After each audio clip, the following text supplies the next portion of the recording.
तो हेलो दोस्तों, कैसे हैं आप सब। आज के वीडियो हम लोग लेके आए हैं क्लास 10 बायोलॉजी का सेकेंड पार्ट लेके। फर्स्ट पार्ट में हम लोग पढ़े थे भोजन का पचना, पढ़े थे कि मानव में पोषण कैसे होता है, खाना कैसे खाता है, वो पचता कैसे खाना और पचा हुआ खाना कैसे एब्जॉर्ब करता है। इतना तक हम लोग पढ़ लिए थे। आज की वीडियो में देखने वाले श्वसन। अब जो खाना पच गया है, पच के शरीर में चल गया, खून के थ्रू पूरा बॉडी में पहुंच गया, जो भी खाना खाए हैं पूरा शरीर में पहुंच गया है। अब उससे एनर्जी लेने के लिए हमको सांस लेना पड़ेगा। तो वही हम लोग आज पढ़ने वाले हैं, श्वसन। क्या पढ़ने वाले हैं? श्वसन। तो श्वसन का डिफिनेशन क्या है? श्वसन पचे हुए भोजन का विखंडन करना एवं उससे ऊर्जा प्राप्त करने को ही श्वसन बोलते हैं। मतलब पचा हुआ खाना को तोड़ना और उससे एनर्जी निकालना, ऊर्जा लेना उससे, उसी को क्या बोलते हैं? श्वसन बोलते हैं। अगर सांस ले लेंगे तो एनर्जी नहीं मिले, कितनों खाइएगा, सांस नहीं लीजिएगा तो एनर्जी नहीं बनता। सांस लेने से ही पचा हुआ खाना टूटेगा और उसी से एनर्जी मिलता है। अब जो श्वसन होता है, जो हम लोग सांस लेते हैं, वो हम लोग का बॉडी में खाना खाए, वो हम लोग पढ़े थे पिछले क्लास में कि ग्लूकोज बन जाता है, कार्बोहाइड्रेट ग्लूकोज बनता है। और ग्लूकोज हम लोग का पूरा शरीर में घूम रहा है, ब्लड के थ्रू पूरा बॉडी पार्ट्स में घूम रहा है ग्लूकोज हम लोग का। अब जो ग्लूकोज है वो जब ऑक्सीजन से मिलेगा तो हम लोग को एनर्जी देगा, सांस लेंगे ऑक्सीजन जाएगा तो एनर्जी मिलेगा। लेकिन ग्लूकोज का टूटने का 3 स्टेज रहता है, वो तीनों स्टेज यहां लिखे हैं। जैसे में ये ग्लूकोज है, 3 स्टेज में टूटेगा। देखिएगा, पहला ऑक्सीजन की अनुपस्थिति में। क्या है? ऑक्सीजन की अनुपस्थिति। अगर ऑक्सीजन ना मिले, अगर ऑक्सीजन ना मिले, ग्लूकोज को ऑक्सीजन अगर ना मिले और वो टूटेगा, ग्लूकोज एनर्जी देगा, तो क्या क्या बनेगा वो देखिए। अगर अनुपस्थिति में टूटता है ग्लूकोज, अगर ऑक्सीजन की अनुपस्थिति में टूटेगा तो इथेनॉल बनाएगा, कार्बन डाइऑक्साइड बनाएगा और ऊर्जा बनाएगा। ऊर्जा तो देगा ही देगा, सब में ऊर्जा। ग्लूकोज टूटेगा तो एनर्जी मिलेगा ही मिलेगा, पहला बात, चाहे कम मिले चाहे ज्यादा मिले, लेकिन मिलेगा जरूर। तो ग्लूकोज टूटा है तो ऊर्जा मिलेगा और साथ में ये इथेनॉल बना देता है। ये क्या है? इथेनॉल। ये एल्कोहल है। क्या ये? एल्कोहल है। ये एल्कोहल है। तो जब ऑक्सीजन नहीं मिलता है और ग्लूकोज जब टूटेगा तो एल्कोहल बनता है। ये जो बिना ऑक्सीजन का कहां पे ग्लूकोज टूटता है, ये करता है, ये जो श्वसन होता है ना, ये श्वसन ऑक्सीजन की अनुपस्थिति वाला, ये ईस्ट करता है। एक ईस्ट कोशिका पावल जाता है, ईस्ट बैक्टीरिया रहता है, वो करता है। और वो जब ऑक्सीजन की अनुपस्थिति में करता है तो अभी हम लोग सीखे क्या बनाता है? इथेनॉल। Ethanol alcohol. तो ईस्ट का प्रयोग हम लोग शराब बनाने के लिए करते हैं। आजकल झारखंड में ईस्ट के जगह पे रानू का यूज करके झारखंड का शराब हड़िया बनाया जाता है, रानू का उपयोग करके। तो ईस्ट का जगह में रानू का उपयोग किया जाता है। हम लोग ईस्ट ऑक्सीजन की अनुपस्थिति में श्वसन करता है और क्या बनाता है? इथेनॉल, जो कि एल्कोहल बना देता है। अब आगे ऑक्सीजन का अभाव। अगर ऑक्सीजन का अभाव रहेगा, मतलब ऑक्सीजन मिलेगा लेकिन कम कम मिलेगा, पूरा तरीका से नहीं मिलेगा ऑक्सीजन, तो उसका में क्या बनेगा? उसका में लैक्टिक अम्ल बनेगा और ऊर्जा बनेगा। लैक्टिक अम्ल और ऊर्जा, अभी और इसको समझाते हैं। और ऑक्सीजन की उपस्थिति में, मतलब ऑक्सीजन अगर अच्छा खासा मिल रहा है तो क्या क्या बन जाएगा? कार्बन डाइऑक्साइड बनेगा, जल बनेगा, ऊर्जा बनेगा। कार्बन डाइऑक्साइड, जल और ऊर्जा अच्छा खासा मिल जाएगा। लेकिन एक समझना, अगर ये तो जान रहे ऑक्सीजन की उपस्थिति कहाँ पे होता है? हम लोग का जो माइटोकॉन्ड्रिया होता है, हम लोग का कोशिका जो माइटोकॉन्ड्रिया रहता है, उसमें सांस लेते हैं, ऑक्सीजन जाता है तो उसमें कार्बन डाइऑक्साइड, जल और ऊर्जा बना देता है। लेकिन अगर ऑक्सीजन का अभाव होता है, ऑक्सीजन कम जा रहा है, ऑक्सीजन कम जा रहा है, ग्लूकोज टूटना है, ये कब होता है? इसे में जैसे मान लीजिए ये हाथ से आज हम ज्यादा काम कर रहे, कुछ कोई काम हम कर रहे, एक ही हाथ से काम कर रहे, बहुत ज्यादा काम कर लिए, एक ही हाथ से काम कर लिए। अब होता क्या है? ये हाथ से काम ज्यादा करवा रहे हैं और सांस ले रहे, ऑक्सीजन पूरा बॉडी में बट के जा रहा है, ऑक्सीजन लिमिटेड जा रहा है। ऑक्सीजन इसके लिए स्पेशली ज्यादा ऑक्सीजन नहीं जा रहा है, लेकिन ये हाथ से काम करवा रहे हैं तो इसके लिए एनर्जी ज्यादा चाहिए, ज्यादा एनर्जी चाहिए। तो ये क्या करेगा? जितना भी ग्लूकोज है इसका हाथ में, ये ग्लूकोज को तोड़ना चालू करेगा। ऑक्सीजन पूरा मिले चाहे नहीं मिले, हल्का हल्का भी ऑक्सीजन मिलेगा, उसी से वो तोड़ना चालू करेगा। और अगर ऑक्सीजन का अभाव होगा, ऑक्सीजन का अभाव होगा तो क्या बनाएगा? लैक्टिक अम्ल। तो ऊर्जा तो देगा आपको काम करने के लिए, आप तो आराम से काम कर लीजिएगा सुबह से शाम तक यहाँ से, लेकिन यहाँ लैक्टिक अम्ल बनाएगा वो धीरे धीरे। और लैक्टिक अम्ल करता क्या है? ये दर्द होने लगे। क्या होने लगेगा? दर्द। तो सामने आप लोग देखते हो कि अरे यहाँ से ज्यादा काम किया, दर्द हो रहा है। काहे दर्द हो रहा है? अरे लैक्टिक अम्ल बन गया है उसका में, लैक्टिक अम्ल बना है इसीलिए दर्द हो रहा है। तो हाँ, तो ज्यादा काम करने से क्या बन जाता है? लैक्टिक अम्ल काहे बनता है? ताकि ऑक्सीजन वहां ठीक से पूरा पूरा नहीं पहुंच पाता है। चाहे कोई फर्स्ट दिन जिम चल गया, बहुत ज्यादा कोई वर्कआउट कर लिया, हाथ का ही वर्कआउट कर लिया तो उसको देखते होंगे दूसरा दिन उसका हाथ में दर्द हो जाता है, काहे हो जाता है, लैक्टिक अम्ल बन जाता है। यही होता है, हम लोग ग्लूकोज का विखंडन पढ़ रहे थे कि सांस लेते तो ग्लूकोज टूटता कितना है। ग्लूकोज का 3 स्टेज देख लीजिए कैसे टूटता है। हम लोग नेक्स्ट देखने वाले इसके बारे में। अब इसमें पढ़ने वाले हैं, एक क्वेश्चन आ जाता है इसी से, वायवीय शोषण और अवायवीय शोषण में क्या अंतर है। वायवीय शोषण ये क्वेश्चन है कि वायवीय शोषण एग्जाम में भी आता है तो अच्छे से समझिएगा, वायवीय और अवायवीय। अभी हम लोग पढ़े कि ग्लूकोज टूटता है तो एक तो ऑक्सीजन में और एक ऑक्सीजन ना मिले तो भी टूटता है। उसी के बेसिस पे है कि एक वायवीय शोषण और दूसरा है अवायवीय। तो वायवीय किसको बोलते हैं, जिसका में ऑक्सीजन की उपस्थिति में होगा उसको वायवीय बोलेंगे, और अवायवीय जो ऑक्सीजन की अनुपस्थिति में होगा, जहां पे ऑक्सीजन ठीक से नहीं पहुंचेगा वहां पे ग्लूकोज टूटेगा तो उसको बोलते हैं अवायवीय शोषण। अब दोनों में अंतर क्या है, तो वायवीय शोषण यह वायु की उपस्थिति में होगा और अवायवीय यह वायु की अनुपस्थिति में होगा, नहीं जाएगा वायु वहां ठीक से। दूसरा, इसमें अधिक मात्रा में ऊर्जा मुक्त होती है, इसमें कम मात्रा में ऊर्जा मुक्त होती है। अगर ऑक्सीजन अच्छा खासा मिल रहा है तो अच्छा खासा एनर्जी मिलेगा, 38 एटीपी मिलता है, 38 एटीपी देखिए लिखा हुआ है। और अवायवीय शोषण में 2 ही एटीपी मिलेगा, 2 एटीपी एनर्जी कम, आपको थकावट महसूस होगी। एक ही हाथ से काम कीजिए ना 2 घंटा, थोड़ा थकावट महसूस होने लगेगा, काम तो कीजिएगा लेकिन हल्का हल्का थकावट होने लगेगा, मतलब 2 ही एटीपी एनर्जी मिलेगा। ऑक्सीजन अगर ठीक से नहीं जा पा रहा है तो 2 ही एटीपी एनर्जी बना के देगा आपको। इसमें ग्लूकोज का पूर्व विखंडन होता है, जो भी ग्लूकोज खाए हुए शरीर में वो पूरा अच्छा तरीका से टूटता है, ऑक्सीजन अच्छे से जा रहा है तो, लेकिन इसमें ग्लूकोज पूरा तरीका से नहीं टूट पाता है। तो नेक्स्ट है इसका में, इसमें कार्बन डाइऑक्साइड H2O का निर्माण होता है, कार्बन डाइऑक्साइड जल बनता है, लेकिन इसमें कार्बन डाइऑक्साइड और एल्कोहल, अभी बताए ना कि अवायवीय शोषण क्या बनता है, एल्कोहल बन जाता है, तो एल्कोहल बनता है। ये होता क्या है वायवीय शोषण, यह मनुष्य में होता है, हम लोग का जो कोशिका है माइटोकॉन्ड्रिया उसमें होता है, हम लोग का कोशिका में होता है। लेकिन जो अवायवीय शोषण इसका क्या बताया था, ईस्ट कोशिका ऐसा होता है जो श्वसन करता है वायु की अनुपस्थिति में और ये एल्कोहल बना देता है, इसलिए इसका यूज कहाँ करते हैं, शराब बनाने में करते हैं ईस्ट का प्रयोग हम लोग। तो ये हो गया हम लोग का वायवीय और अवायवीय श्वसन, तो इसका आप लोग नोट्स भी अच्छे से तैयार कर लीजिएगा। नेक्स्ट देखते हैं, श्वसन के लिए ऑक्सीजन प्राप्त करने की दिशा में एक जलीय जीव की अपेक्षा स्थलीय जीव किस प्रकार लाभप्रद, मतलब सांस लेने के लिए जो स्थलीय जीव है वो जल में रहने वाला जीव से कैसे फायदा में है, ये बताइए। तो अच्छा ये बताइए, हम लोग जो सांस लेते हैं ऑक्सीजन वो कहां से लेते हैं, वायुमंडल में ऑक्सीजन है बहुत सारा, वहां से ले लेते हैं ना डायरेक्टली। लेकिन सोचिए जरा कि जल में जो जीव है उसको सांस लेने के लिए ऑक्सीजन कहां से मिल रहा होगा, पानी में भी ऑक्सीजन घुला हुआ रहता है, पानी में भी ऑक्सीजन घुला हुआ रहता है, तभी तो जिंदा है जी। पानी में, मिट्टी में, सब में ऑक्सीजन है, तभी जलीय जीव जिंदा है पानी में, तो पानी में भी ऑक्सीजन रहता है। लेकिन पानी में घुला हुआ जो ऑक्सीजन है वो लिमिटेड मात्रा में है ना, ज्यादा नहीं ना है, ये नहीं कि खत्म कर दिया तो फिर मिल रहा है ना, लिमिटेड मात्रा में वहां घुला हुआ ऑक्सीजन। जलीय जीव जब सांस लेता है तो वहां से बहुत सारा पानी पीता है तब जाकर थोड़ा सा ऑक्सीजन मिलता है उसको। इसलिए गौर किए होंगे मछली लोग को, मछली जब पानी में रहता है तो अपना मुंह को एकदम फास्ट जल्दी जल्दी खोलता है बंद करता है, जल्दी खोलता है बंद करता है, ताकि वो ज्यादा से ज्यादा पानी को खींचता है मुंह में अपना। उसका गलफड़ा रहता है मछली का, गलफड़ा ऑक्सीजन को खींच लेता है और बाकी पानी को बाहर निकाल लेता है।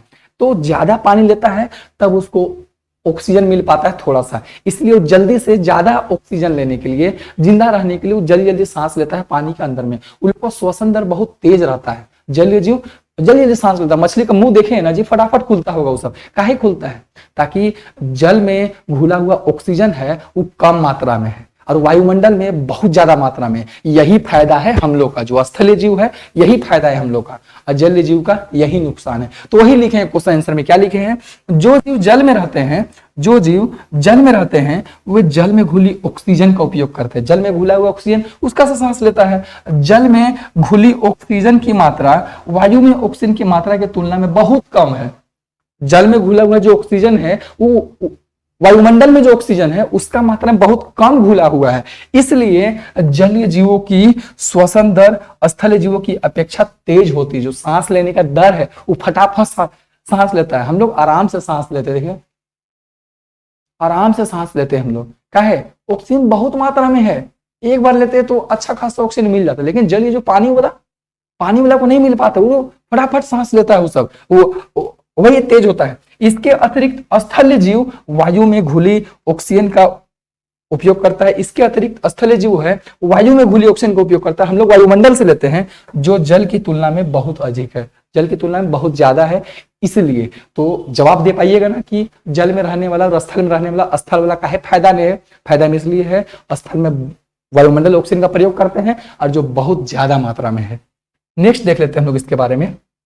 हम लोग अब मानव में श्वसन प्रणाली पढ़ने वाले कि हम लोग सांस लेते तो होता क्या है, सांस लेते तो होता क्या है, इसको अच्छे से समझना है कि सांस लेते तो होता क्या है आदमी में, ये कैसे सांस लेता है, प्रोसेस कैसे, हवा कैसे जाता है, क्या होता है क्या नहीं होता है, ये पढ़ने वाले। ये हम लोग का नाक है, इसको बोलते हैं नासा द्वार बोलते हैं, क्या बोलते हैं, नासा द्वार बोलते हैं।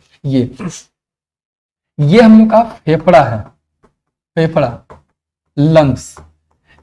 इसी को बुक में देखिएगा फुफ्फुस लिखा हुआ है, क्या लिखा हुआ है, फुफ्फुस। और देखिएगा फुफ्फुस में आ करके अंदर जो है पतला पतला नालिका में बट गया है, लाइन बटा है ना, ये बटा है। और सबका लास्ट में गुब्बारा जैसा संरचना है जिसको बोलते हैं कुपिका, क्या बोलते हैं, कुपिका बोलते हैं। ये हम लोग का फेफड़ा का संरचना है। अब अच्छा समझिएगा होता क्या, सांस कैसे लेते याद रखिएगा।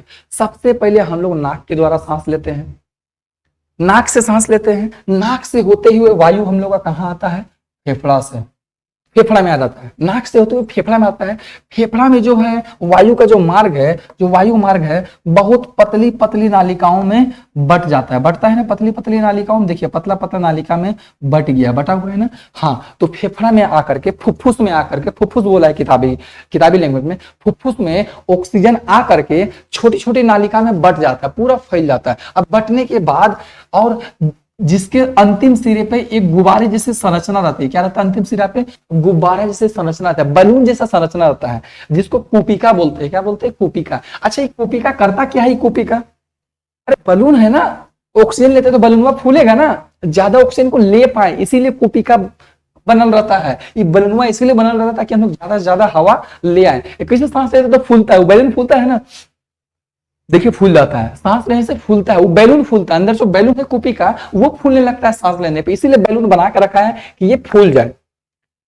कुपिका जो है इसलिए बना के रखा है ऊपर वाला, ताकि ज्यादा से ज्यादा ऑक्सीजन को रहने के लिए जगह प्रदान कर सके। और दूसरा काम क्या है कुपिका, कुपिका का जो अंदर है ना, बैलूनवा का अंदर में बहुत सारा ब्लड वेसल का जाली फैला हुआ है, खून का बहुत सारा पतला पतला जाल फैला हुआ है। वो खून क्या करता है, ऑक्सीजन को खींच लेता है। जो सांस लिए फेफड़ा में गया है, वो खून जो लगा है कुपिका में, खून का जो पाइप है वो क्या कर लेता है, ऑक्सीजन को खींच लेता है और वहां से खींच के फिर पूरा बॉडी में भेजने का काम करता है। वही हम लोग सांस के बारे में पढ़ने वाले हैं कि मनुष्य में वायु शरीर के अंदर नासा द्वार द्वारा जाती है, नाक से जाता है, और नासा द्वार द्वारा जाने वाली वायु मार्ग में उपस्थित महीन बालों द्वारा निस्पंदित हो जाती है, जिससे शरीर में शुद्ध वायु जाती है। मतलब हम लोग का नाक में पतला पतला बाल भी रहता है, जो क्या करता है, वायु में जितना भी धूल कण है उसको रोकने का काम करता है।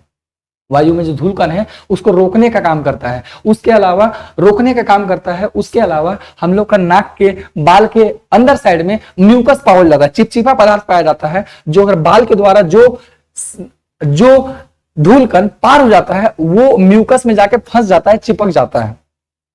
और वही चीज हम लोग का बच्चा सब देखते हैं, नाक में उंगली डाल के निकाल लेता है, वो गंदगी रहता है, धूल कण रहता है, वो चीज समझे ना, वो धूल कण रहता है। तो वही हम लोग का नासा द्वार में जाता है, वहां बाल रहता है, वो क्या कर देता है, एयर को छान लेता है, हवा को छान देता है, और जो भी धूल कण रहता है उसको निकाल देता है। अब बोलता है कि श्वास नली से वायु फुफ्फुस में प्रवेश करती है, फेफड़ा में जाता है, और फुफ्फुस के अंदर वायु मार्ग छोटी छोटी नालिकाओं में विभाजित हो जाता है। देखिए ना, पतला पतला नालिका में बट गया है, जिसके अंत में गुब्बारे जैसी संरचना होती है, जिसके लास्ट में गुब्बारे जैसे संरचना रहती है। अभी बताएं, जिसको कुपिका बोलते हैं। इसका काम क्या रहता है, ज्यादा ज्यादा ऑक्सीजन आ सके इसके लिए जगह प्रदान करता है, जगह देता है। उसके अलावा इसका में बहुत सारा खून का जाली फैला रहता है, ब्लड वेसल रहता है, जो ऑक्सीजन को खींच करके शरीर में भेज देता है।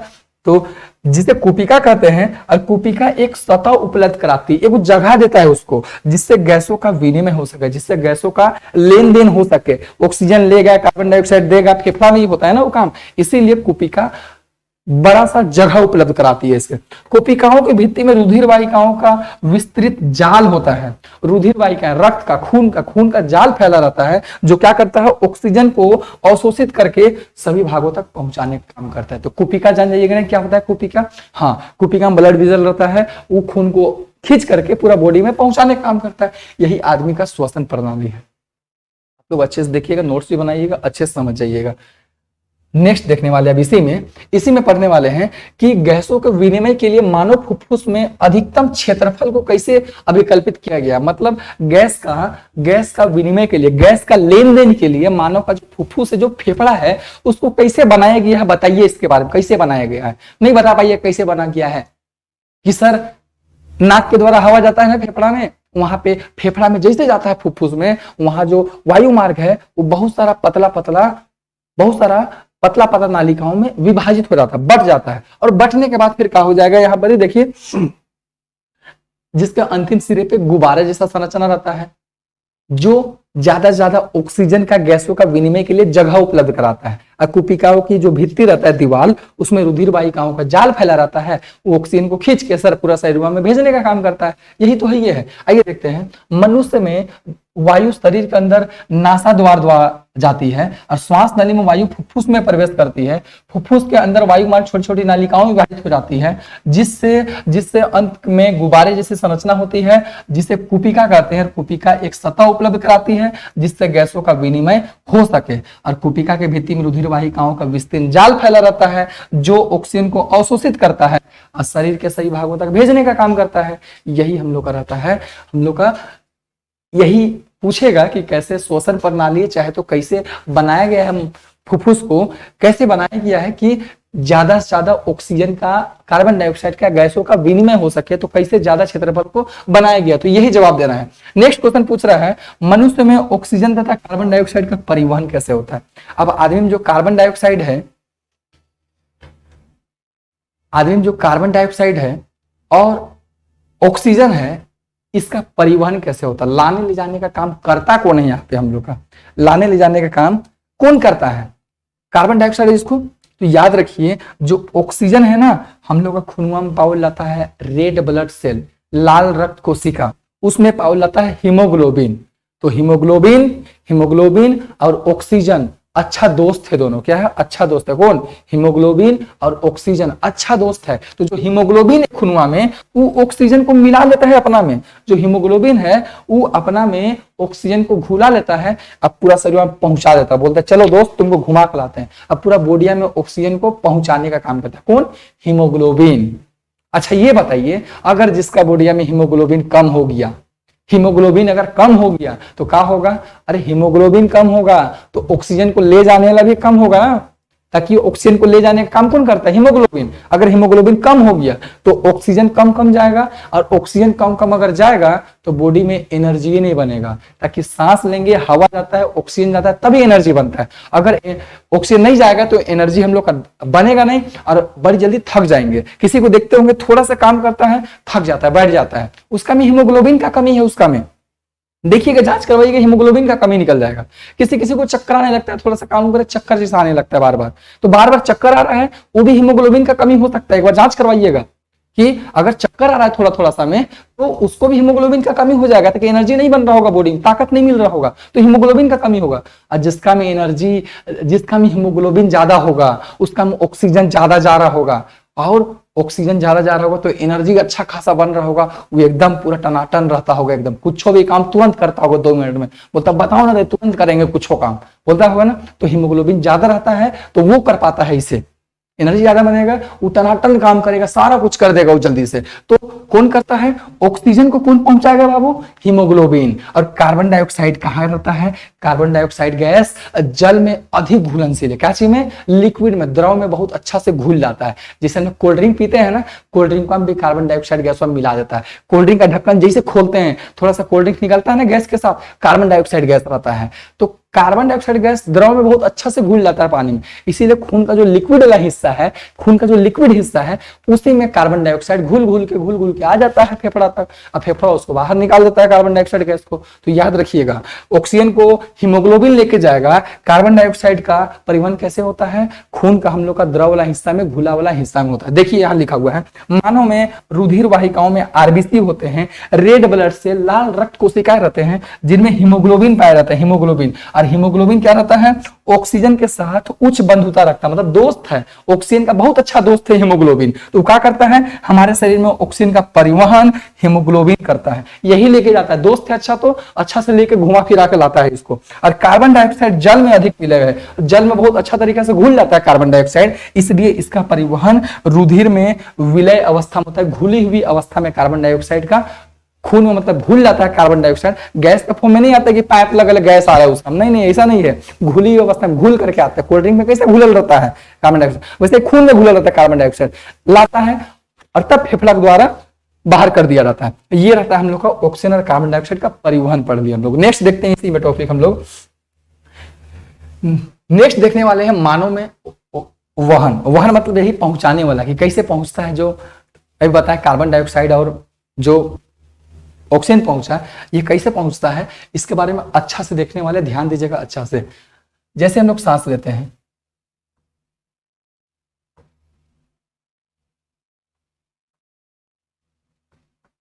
ठीक से बनाने तो नहीं आता है बाबू सब, हाँ तो थोड़ा सा कोऑपरेट करना है आप लोगों को भी।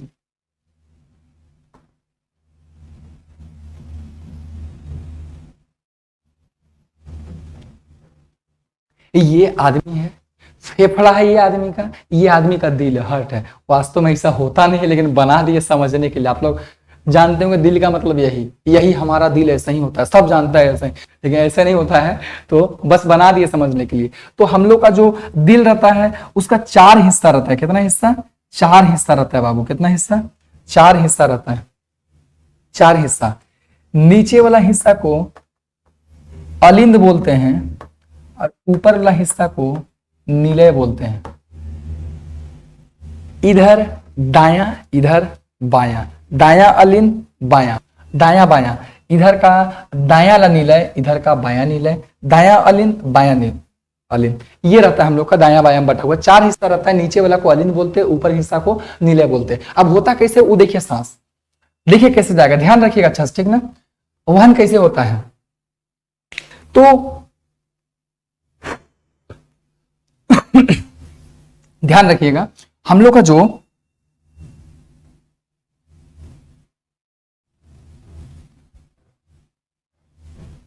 हम लोग नाक के द्वारा जो सांस लेते हैं बाबू, नाक से जो हवा आता है वो हम लोग का फेफड़ा में आता है। पहले कहाँ आता है, फेफड़ा में आता है, फेफड़ा में जैसे हवा आया, फेफड़ा में हम बोले कोपिका रहता है, कोपिका ऑक्सीजन को छाट छाट के ऑक्सीजन को खून के माध्यम से खून में मिला देता है, खून में मिला देगा उसको, और कहाँ भेज देगा उसको, हम लोग का दिल में भेज देगा। कांच में भेज देगा, दिल में। ऑक्सीजन भारी गैस है, ऑक्सीजन भारी गैस है, तो खून में जैसे ऑक्सीजन मिलता है खून में भारी हो जाता है, खून का हो जाता है, भारी हो जाता है ऑक्सीजन मिलके। अब खून को जाने के लिए नहीं जा पाता, खून जान ही नहीं सकता है, तो हम लोग का दिल का है बनावल गया है, दिल बस खून को भेजने के लिए बनावल गया है, दिल बस खून को भेजने के लिए बनावल गया। याद रखिए दिल का, लेकिन सबको सब दूसरा काम निकाल लेता है।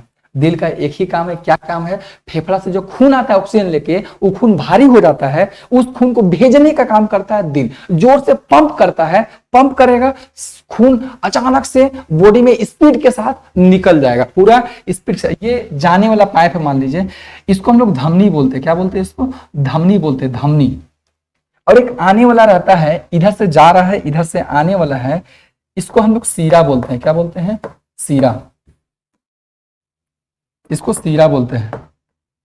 तो जाने वाला को धमनी और लाने वाला को सीरा। अब क्या करता है, जैसे ऑक्सीजन लेके खून आता है, इसको दिल यहाँ पे भारी खून होता है, जान ही नहीं सकता है, दिल उसको पंप करता है। दिल एक पंपिंग मशीन के जैसा काम करता है, पंप करता है, और यहाँ से खून निकल के पूरा बॉडी में हम लोग का चल जाता है। और कौन सा रास्ता से जाता है, धमनी, धमनी का, इसको धमनी बोलते हैं, धमनी। इसका साइज थोड़ा बड़ा रहता है, इसका साइज थोड़ा बड़ा रहता है, इसका वाल भी मोटा रहता है, ताकि खून जो जाता है ये थोड़ा पंप करता है, तो स्पीड से जाता है, तो इसलिए दीवार इसका मोटा बनाया जाता है, दीवार इसका मोटा बनाया जाता है, चौड़ा बनाया जाता है, कि आराम से चल जाए खून। और फिर सारा बॉडी से कार्बन डाइऑक्साइड भी तो आएगा, ऑक्सीजन गया तो कार्बन डाइऑक्साइड आएगा ना, पूरा बॉडी से कार्बन डाइऑक्साइड फिर आएगा, फिर से हम लोग का दिल में आ जाता है। और लाने वाला रास्ता क्या बोलते हैं, सीरा बोलते हैं। क्या चीज बोलते हैं बाबू, इसको सीरा बोलते हैं। तो खूनवा जाता है उसको धमनी, और कार्बन डाइऑक्साइड वाला खून आता है उसको सीरा।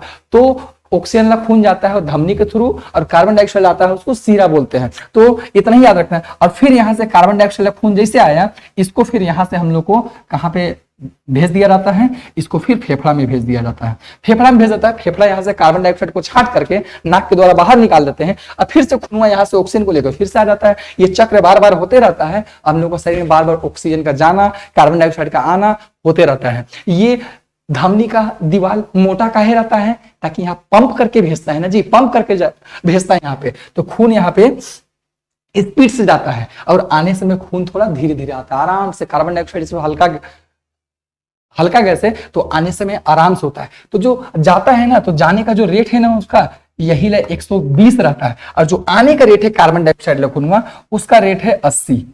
यही डॉक्टर वन आपता है हम लोग का बीपी।